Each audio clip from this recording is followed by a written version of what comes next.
Welcome,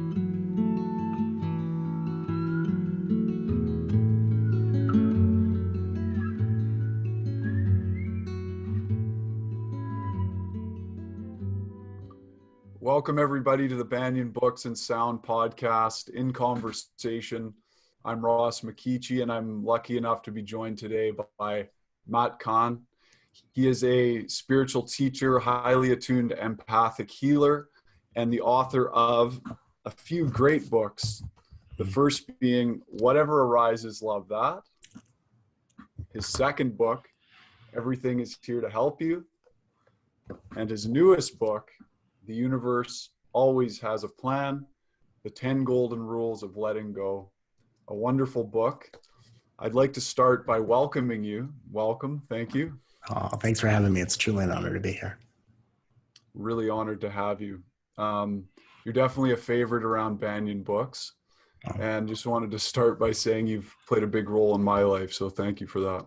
Oh, thanks for saying that. I'm honored to know that I played that role for you. It's again, humbled, and what an honor. The first thing I want to ask is just about your new book. It's a wonderful book, and I'm just curious about the inspiration for it and your writing process. It's amazing because, when I wrote it, obviously as a channel, everything kind of comes to me very instantaneously.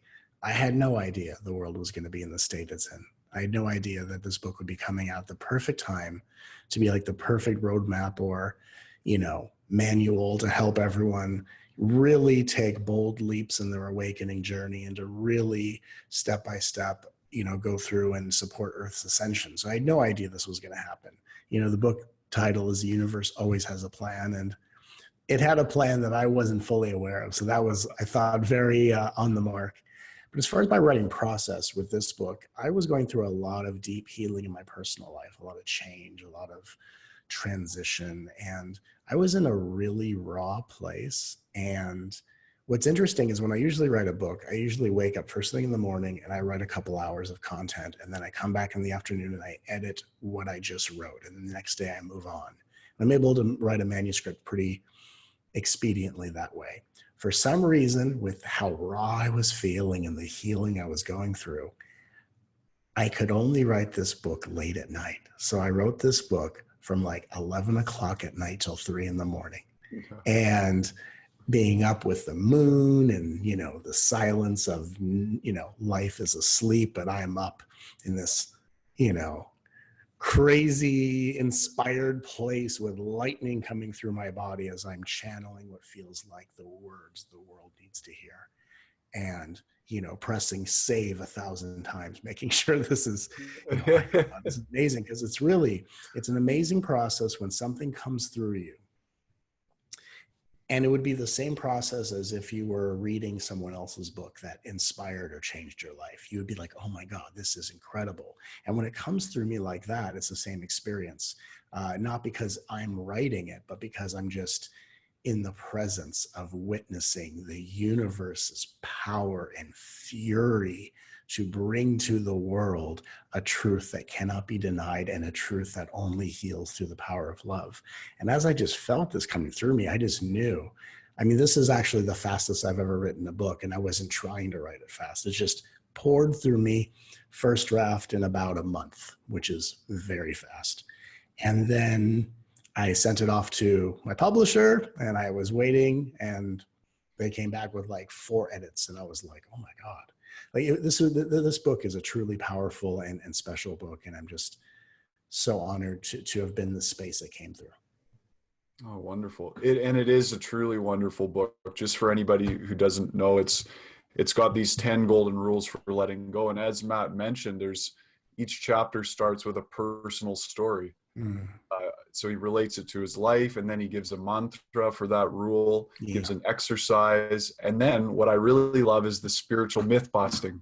Everyone loves it. It probably has to be a part of every book I write now. I probably have to do a spiritual myth busting for every chapter, because I had so much fun channeling it. And it was, and I started to see that was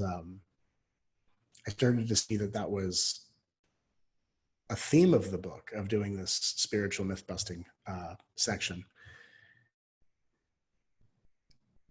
Ooh, Are you still with me, Matt? oh yeah. Did it freeze for a second? Yeah, you know I'm what? totally. Your voice has been crystal clear, but your video is frozen in a beautiful shot of you with a big smile. Oh, that's funny because you froze too, so you can still hear me perfect. I Um, can still. yeah, the spiritual myth busting section was so fun to channel, and I'd often channel these sections and not even know where I was going with it, and just letting it come through. And it's really a time in history where we have to really honor the teachings that brought us to this point. There's nothing wrong with any teaching. It's just there's a point where teachings kind of expire and lose their potency. And I think we're at a point in history where it's important to embrace teachings that are going to help us unravel fear versus perpetuate fear, to help us cultivate love versus hide from love. So it was really amazing to really kind of in the most direct way just point people to a brand new horizon of teachings that really is rooted in oneness, that is expressed and conveyed with love, and really gives people a more functional way to live aligned with spirit instead of chasing after these goals. And so it's truly my honor to be able to provide that. Thank you for that. Yeah. You give a lot of attention to emotions, Yeah. which some might call more feminine spirituality and this heart-centered path. So I'm just curious if you can speak a little bit to the importance of honoring and working with emotion for our audience. Absolutely, and I agree, emotions tends to be a feminine quality, but, the interesting thing is consciousness itself is a feminine energy. Or I would say this, consciousness actually is neither feminine nor masculine. It's the combination, and it's the transcendence of both. The receiving of consciousness is a feminine action, and the seeking of consciousness is a masculine action. And so what happens, just if we look at our world, it's going through this incredible upheaval with coronavirus. We have a society that is way too steeped in the masculine, and the feminine has been suppressed for many lifetimes. And we all know about examples of that. And on the spiritual path, it's been much of the same, where a lot of people have been seeking wisdom, seeking consciousness, seeking resolution, seeking healing. And there's more people seeking with the masculine. There are people receiving what they're seeking through the feminine. So when my teachings are always based on heart-centered consciousness, love, the importance of that is just as the world needs to balance out the masculine with the feminine, in the same way in the spiritual path, we need to balance out the masculine pursuit for greater spiritual awareness or compassion or forgiveness. And we need to balance it with knowing how to receive it, right? There's an illusion that says, if I seek it, I will find it. And once I find it, I will receive it. But the truth is once I learn how to receive it, only then will it be found, which sounds backwards to people.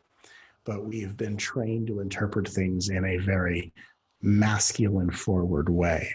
And so in order for us to experience things with the balance of the masculine and feminine, we have to give such attention, positive attention to our emotions, because it's our emotions and our relationships with our feelings that truly shows us how aligned in spirit, how integrated, how congruent we truly are. It's one thing to have experiences of transcendence and oneness and awakening, but where the rubber hits the road is, what is your relationship with your personal self? When emotions arise, what space do you hold? And it's not a question of judgment, it's just a question of perspective. And so I think we're done with the days of let us go for spirit and transcend the lower body and looking at the human body as less than. The human body is an instrument of immaculate perfection, and it was miraculously created by the spirit that all of us are here to remember and reconnect with. And if we're going to try to connect with heaven by trying to bypass our physical forms, we're just going to spin in purgatory for longer periods of time. So the way we really touch into spirit, the way we really complete our awakening journey, the way we really exit out of dark night of the soul and into the paradise of our own inner heaven, the true way we do this is by bringing into our body, into our feelings, the love, the nourishment, the sustenance, the attention, and the presence that is really treating our body the way the universe views us. And when we learn to treat ourselves the way spirit always treats us, then there's no separation between us and source, and oneness can be a naturally lived experience, not something else to chase. Would you say that surrender is a more feminine aspect? In that surrender, is this where the receiving happens, or? I would say that surrender is preparing to receive. So surrender is where the wisdom of the masculine kind of unpacks its armor, sets down its weapons, sets down its defenses, right? It's the masculine, it's the intelligence of the masculine saying, I've taken it this far. And I think, and this is where really in surrender, it's where the warrior becomes the lover on a very existential level. The ability to receive is a feminine quality, but the ability to surrender is the moment where the unconscious masculine becomes conscious of its purpose and role. That the purpose of the masculine is to, on one level, protect the feminine until an auspicious point in time. And that auspicious point in time is simultaneously when the feminine is ready to awaken to its power, equal to the masculine, and where the masculine helps the feminine into its power by surrendering all its defenses. And instead of playing the role as being someone's defender, guardian, or protector, it becomes the beloved, the lover, the honorer, the adorer. And it's where the masculine truly surrenders to the feminine, where the mind turns inward and merges into the heart. And as the mind and the heart become one, as the masculine and feminine merge, as the left and right hemispheres of the brain come together in greater coherence, what we have awakening within us is a truth, a vibration, and a consciousness beyond polarity, beyond opposites, beyond this versus that, beyond fear versus love, light versus dark. And we find ourselves settling into what we call 0 point, which is the stillness, the openness, the emptiness, and the presence that is our natural state of being, that is animating this body, that is dressing up as you, fulfilling the universe's most wildly inconceivable dream it has, which is just to live as you. It's amazing. Yeah. You know, I'm just pinching myself a little bit that I'm sitting here having this. I've watched so many YouTube videos, and I'm just sitting here having a conversation with you. So it's really an honor for me. Now you know how I feel. Yeah. Because that's how I feel with you, you know, and it's amazing because my entire life I've always felt that way with people. I've always had this, I always find God in everything. And it's not something I look for. It's something that it's something that for me, I was born with this ability to see it. It's something so obvious I can't turn away. So whenever I'm talking to one, I'm talking to the God within them, and everything about them is included in that. But I've always had this, and I've always had this interesting sense of, I could sense the distinction of like, I see the reverence of how I feel in someone's presence, and I can also feel how they feel in their own presence.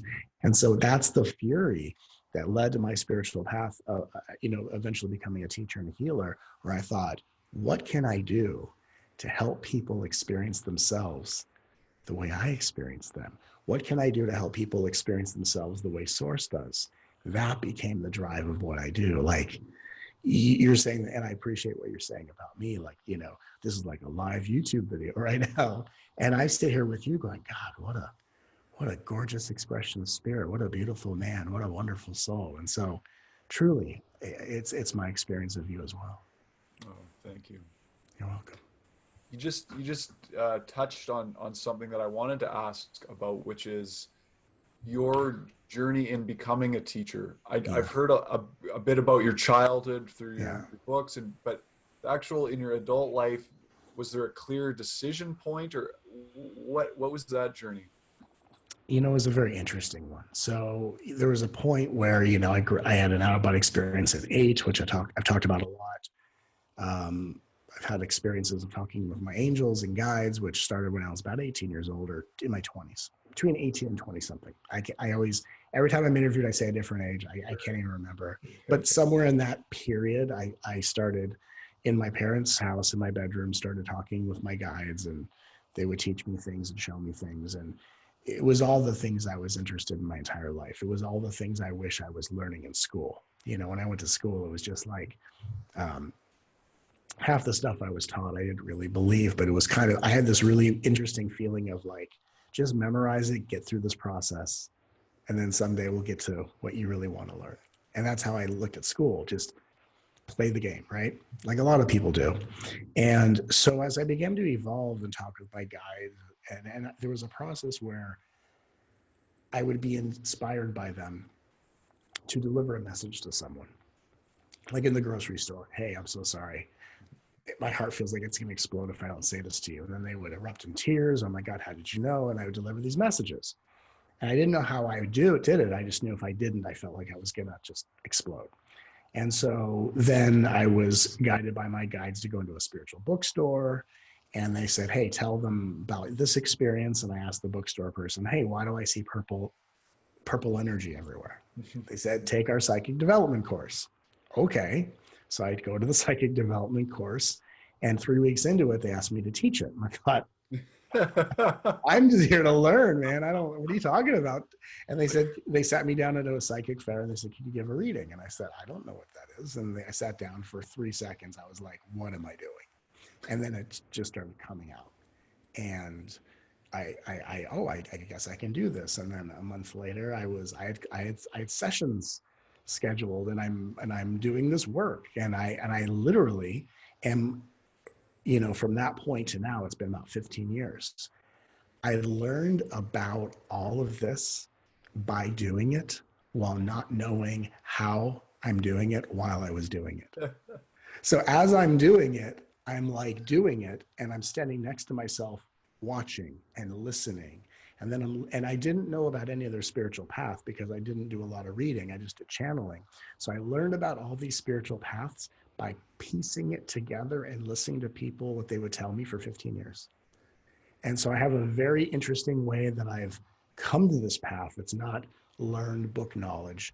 It's just direct experience and literally watching myself and watching people I'm working with for 15 years. And that's how I became who I am, which is I come from a very interesting perspective, and I'm able to see things from a point of view that is not limited by concept. And for my teachings, my interest is I want to give people experiences.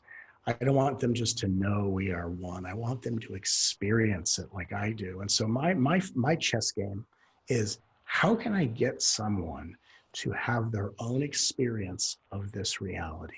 And that's what's fun for me. And so when I'm doing a teaching, or I'm doing a teaching on a concept, and I'll teach it 3 different ways, it's just because I'm giving people different entry points into a direct experience. Not just that I understand that, but I feel that within me, and it will make me different and no longer the same ever again. Like that's what I live for, is those moments of, and I'm different, you know? And so that for me, when I'm on stage, not just as a healer, a teacher, for me, this is like living art. This is like performance art. This, you know, because it is spirit coming through me, but it is just the dance of how can we take people from here to here in the most loving way, to do it in a way where we reduce the risk that they're going to take life out on themselves and judge themselves in any way.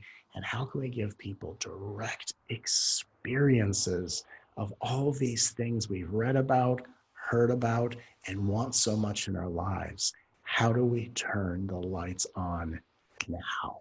And that for me is the joy of what I do. And that's why I love what I do.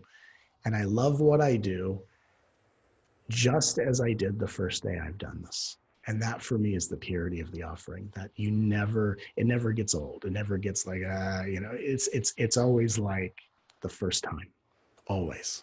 And it's still that way for me.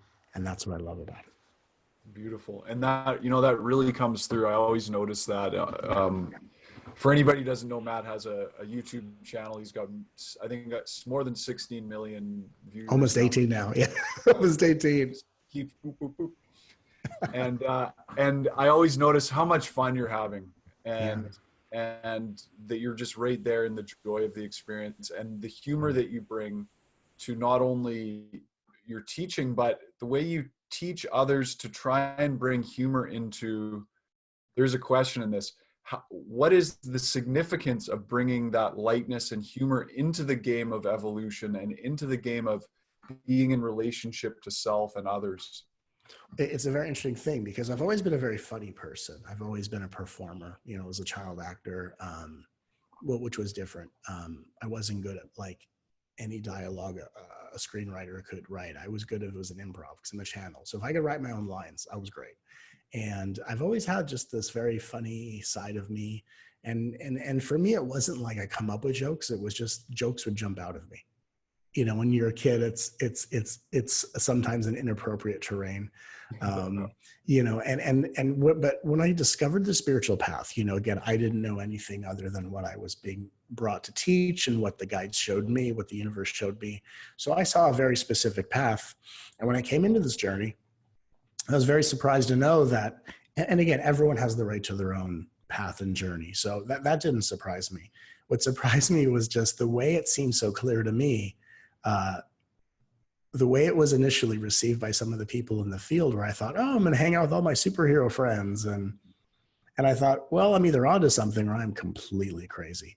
And what I started to see was I'd go to spiritual events just to kind of check out the feel.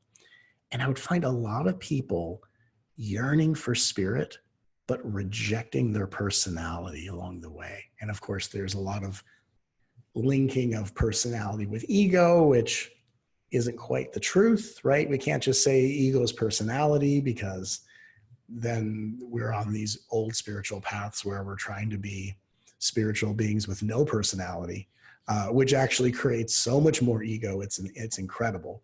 And what I found was as I let more of my personality through in my transmission, the humor was just a way of showing people, you know, we're going to awaken with our personalities. You know, when you talk to people on the other side who have passed away in heaven, they still have their personalities.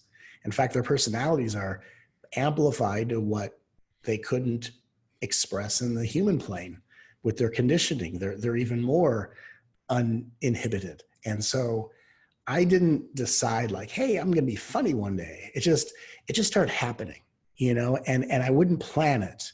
And then I started getting really popular for my humor. And what was amazing was I was very clear about, you know, every time I step on stage, I always say this to myself every single time.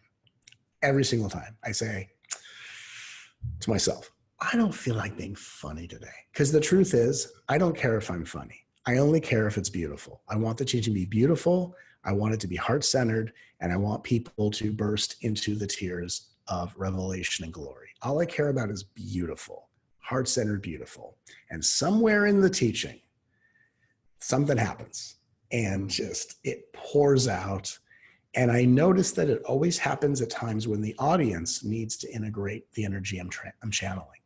So people are receiving the energy, and when there's something that needs to be integrated, I literally do a joke, which isn't planned by me.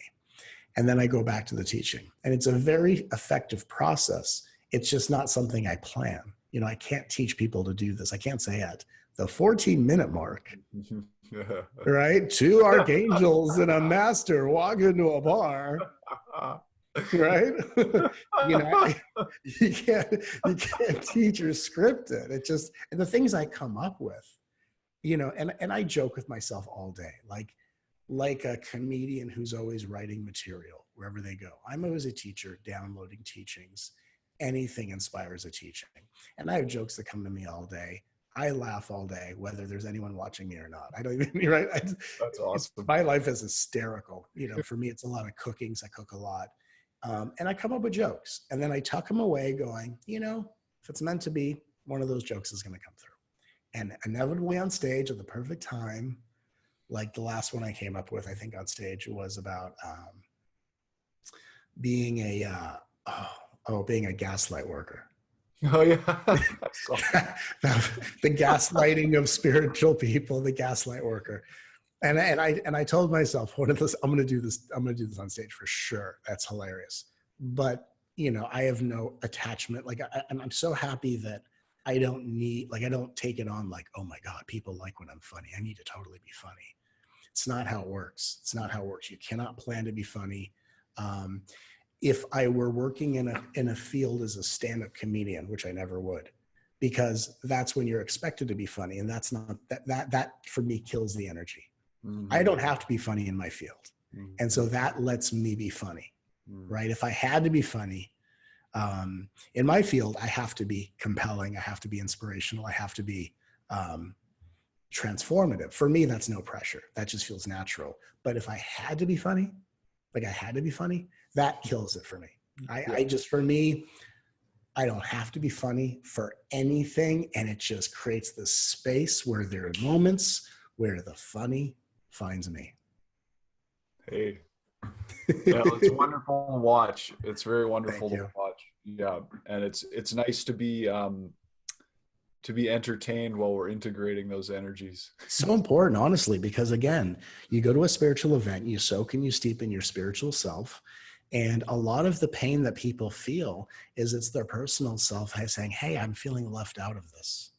Mm-hmm. I'm feeling like I'm your child that you put into daycare outside of this event, and I'm missing mom and dad, versus let's actually do what I consider the real work, which is let's integrate, let's first transform and heal the personal self out of the conditioning that it took on from its family of origin.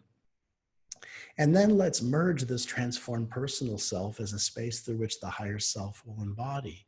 And let's bring these two things together. Because again, we're no longer going to look at spirituality through the lens of polarity. It's no longer about from hell to heaven, from dark to light. It's no longer from masculine to feminine. It's not from doing to being. These were very old concepts when the earth was still in a third dimensional alignment. And when Earth is still in 3D, yeah, that's the path. It's linear from one extreme to the other. But Earth is now ascending into 5D consciousness. And this is not such a overly simplified trajectory. And I think sometimes for the human mind, if we can oversimplify it, we have the confidence of going, now I get it. And most people who get it don't embody it. They just either repeat it to themselves or other people who seem misinformed. So really, 5D consciousness is not where we go from one extreme to the other. It's where we bring two sides together. And that's really the recipe for wholeness. And that, for me, is what's really exciting, because I want everyone to know how whole they are. And I want everyone, even for one moment, to bask in the glory of their eternal light, just for even one moment before they leave this earth plane, one moment of seeing themselves as Source does. And that for me is just the passion of what I do. It's amazing how many of my long list of questions you seem to have tuned into and answered. Just, I love that. That's awesome. Yeah. So I'm like crossing them off as you're talking. Yeah, just don't need that one anymore. Okay. I did have a question about 3D and 5D consciousness. Sure. You mostly answered it, but just what are some signposts for people to understand the distinction between 3D and moving into 5D consciousness? Yeah, 3D is all about the oscillation between highs and lows. So 3D consciousness is oftentimes, I'm feeling good one day, I'm feeling not so good. And it gets a little tricky because as empaths, as energetically sensitive beings, we go from feeling our own alignment of spirit to the low is usually I'm taking on energy of others around me and I'm not aware of it. But typically 3D is about the oscillating back and forth between the opposites. And in 3D, what we're learning about the opposites, like, the sun rises, it sets, then the moon comes out, and from, winter to spring to summer to fall, we're 3D, we're basically learning everything changes. And if we really wake up in 3D, what we're really learning is everything changes on its own trajectory. and not necessarily because of what I do and don't do, right? One of the really big signs of someone who's still steeped in 3D is blaming themselves for what does or doesn't happen. And it doesn't mean we don't have free will, but our free will is, I have the free will to decide how I'm going to view something. And I'm making a choice not to make an outcome happen, but I'm making a choice as a way of constantly verifying what vibration I wish to continually anchor in my energy field. So when we wake up out of 3D, it's a nice idea that I'm going to do all these things and make this outcome happen. And maybe it will and maybe it won't. But what we're really doing with choices is we're really using choices to constantly bring our highest ethics and values into inaction, into inspired action. And the more we're anchoring a higher vibration, the more we let the universe work through us and bring to us what is the next step in our journey. So when we master third dimension, we are making choices based on our ethics, not on outcomes, and we are detached from outcome, knowing it's totally fine to want everything you want as deeply and desperately as you may want it. But to know, as the book says, the universe has a plan, and it may be similar or different to what you're envisioning. But when we wake up out of 3D, we're open to that plan. Then in 4D is the dimension of time. I often describe it as the corridor or the hallway from 3D to fifth dimension. And in 4D, we are waking up to the revelation of spirit, a bigger plan, my soul's reality, the difference between how my soul functions and how my ego operates. It's where we usually go through dark night of the soul, the facing of our shadow, the integration of the unconsciousness and suppressed feelings. And really the 4D is really, and 4D is also where people get very caught up in spiritual superstition. It's where fear can still exist, but it exists in spiritual perspectives, and it's where a lot of people go really down the rabbit hole of conspiracy theories of every level. And then as you start to exit that hallway into 5D, we find unity consciousness. Unity consciousness being the oneness between self and source. We find ourselves able, on the 5D, we learn to master our empathic sensitivities. We learn to feel our own vibration in every moment, not just using our body to emotionally interpret the perceptions of other people's experiences. This is really where we go from codependence to coherence and to interdependence, and where we learn to really create relationships rooted in wholeness, where I'm whole, the other person is whole, and we merge and meet as wholeness, not as I'm fragmented, you're fragmented, and together we even each other out while mildly despising each other. Before we go to the next kirtan, which I know sounds so romantic, and I know, oh God, let me vision board that. Hate my partner mildly before we go to Krishna Das. Yes. Winning. For the kirtan. Right? Or like I'm driving, right? You're driving through traffic at fast pace. I'm late to yoga. or someone's sitting too close to you in meditation, right? Right? You're interrupting my 0-point experience. It's all amazing.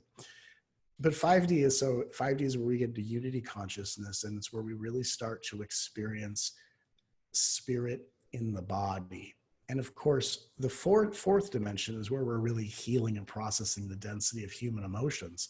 And we're doing it so that the human vessel can be a space through which, or a container through which spirit flows in the fifth dimension. And so 5D is really where we get a lot of rest and resolve from how tumultuous the healing journey was in the third dimension, how much we transmute the fourth dimension. And we're also starting to see that while our individual lives in 5D are aligned, we're also noticing the world is going through the same experience we've gone through. And we're holding space, we're anchoring the light, and we're watching not a world fall apart, die or dissolve, but we're watching a new world being birthed and blossomed. And of course, in order for something new to be born, The old must dissolve. And that's where we're at right now in the world, is we're watching a new world being born, while the world, who may not have known anything about spiritual evolution, is being pulled out of 3D, pushed through 4th D, and into a 5th dimensional timeline. And I believe this is happening so quickly because of the amount of light workers on the planet who have been anchoring light and doing so much good inner work for so many years. I believe we fast track the timeline shift. I really do. So this is actually a good thing that's happening. Obviously, my heart goes out to anyone who's lost family members during this process, and businesses have been completely leveled on so many levels, and there's so much loss. And I say all this not to equally honor all the losses, because that's an important part of the process, is to grieve the loss of the old. But there's so much new being born. And when all is said and done, every single person that experienced any amount of loss will be given such new opportunities that they won't even believe the new reality they'll find. So it's a very exciting time for all of us, but there's a clear trajectory of third dimension, 4th dimension, 5th dimension. And there are parts of us that are kind of in a few different places. And so this journey is really about bringing all of this, all of us, into that same vibration of light. Beautiful. Matt, I think that's a really perfect note to end things on, just touching on the present situation. And that would have been my last question, and you went right into it. So ta-da! I don't want to put you on the spot, so sure. we can always edit this part out if it isn't a go. But if there's a repeat after me, that we could walk everybody through. Anybody who's being challenged right now with the coronavirus, losing jobs, losing family members, if there's anything that feels inspired. Oh, totally. Let's do a repeat after me. Oh, I love challenges. This is so good. Okay. So let's, okay. So if I do the repeat after me, you have to be the one repeating it. Okay. I will. Because then you'll help me pace it. Yeah. I love that. All right. So in order to really help make this time of uncertainty a chance to be more aligned in spirit, try these words out loud.